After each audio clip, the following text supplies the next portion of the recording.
भारतीय अध्यात्मात एक असा अवतार आहे ज्याला त्रिमूर्तींचं एकात्म स्वरूप म्हटलं जातं. एक असा अवतार जिथे ब्रह्मा, विष्णू, महेश हे एकाच देहात प्रगट झाले. हा अवतार आहे श्री दत्तात्रेयांचा. पण हे कसं शक्य झालं? त्रिमूर्ती पृथ्वीवर एकत्र का उतरले?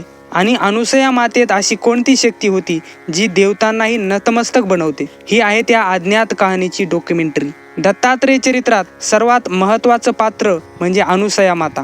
त्या एक ऋषीपत्नी होत्या. आत्री ऋषींच्या आश्रमात साधं, शांत पण दिव्य जीवन जगत होत्या. अनुसया म्हणजे ज्याला द्वेष नाही, त्यांच्यात हेच विलक्षण वैशिष्ट्य होतं.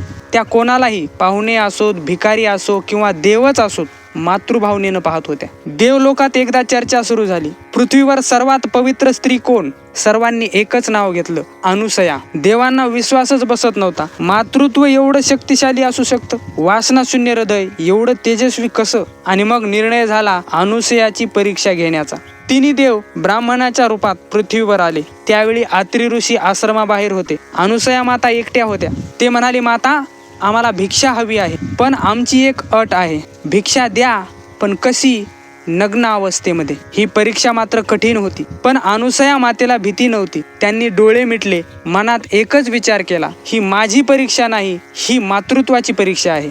त्या क्षणी एक दिव्य घटना घडली. त्यांच्या नित्य शुद्ध भावामुळे तिन्ही देव नवजात बालक झाले. दत्तात्रेय चरित्र सांगतं, मातृत्वाच्या पावित्र्यामुळं देव स्वतः बालक बनले. जेव्हा आत्री मुनी आश्रमात परत आले तेव्हा त्यांना हे दृश्य पाहून आश्चर्य वाटलं. पण ध्यानात त्यांनी सर्व जाणलं. मंत्रोच्चारांनी त्रिमूर्ती पूर्वरूपात आले. देवतांनी आत्री अनुसया दाम्पत्याला प्रणाम केला. धर्म आणि मातृत्वाच्या तेजासमोर देवही नतमस्तक झाले. देव म्हणाले, तुमच्या पवित्रतेने आम्ही आनंदी आहोत, प्रसन्न आहोत.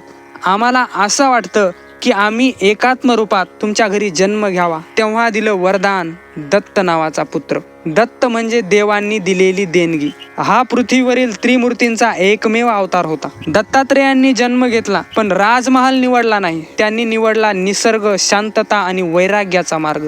ते भ्रमणशील होते. हिमालय, सह्याद्री, नदीकाठ, घनदाट अरण्ये, जेथे शांतता तिथे दत्तात्रेय.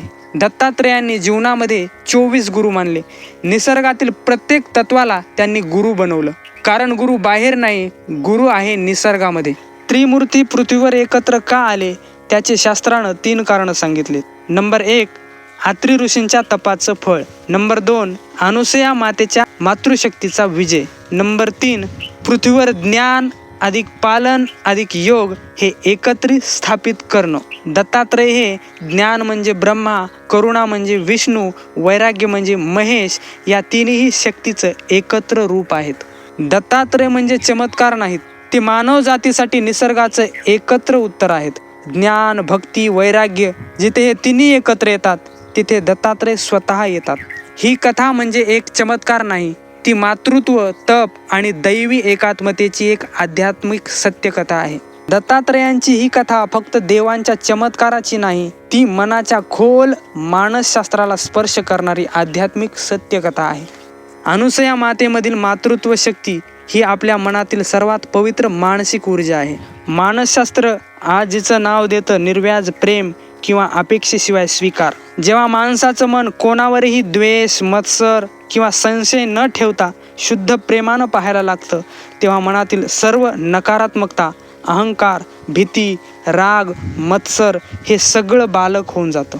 त्रिमूर्तींचं बालरूप हे फक्त चमत्काराचं प्रतीक नाही, ते मनाचं गूढ मानसिक शास्त्र आहे. मन जेव्हा पूर्ण पवित्र होतं तेव्हा मोठ्यातला मोठा अहंकार लहान, निरागस आणि शक्तिहीन होऊन जातो. आणि अशा मनात ब्रह्माचं ज्ञान, विष्णूची करुणा आणि महेशांचं वैराग्य हे तिन्ही गुण जन्म घेतात. हेच आहेत दत्त, तिन्ही मार्गाचं एकत्र प्रगट झालेलं रूप. दत्त हे बाहेर शोधायचे नसतात, ते आपल्या आतच जन्माला येतात.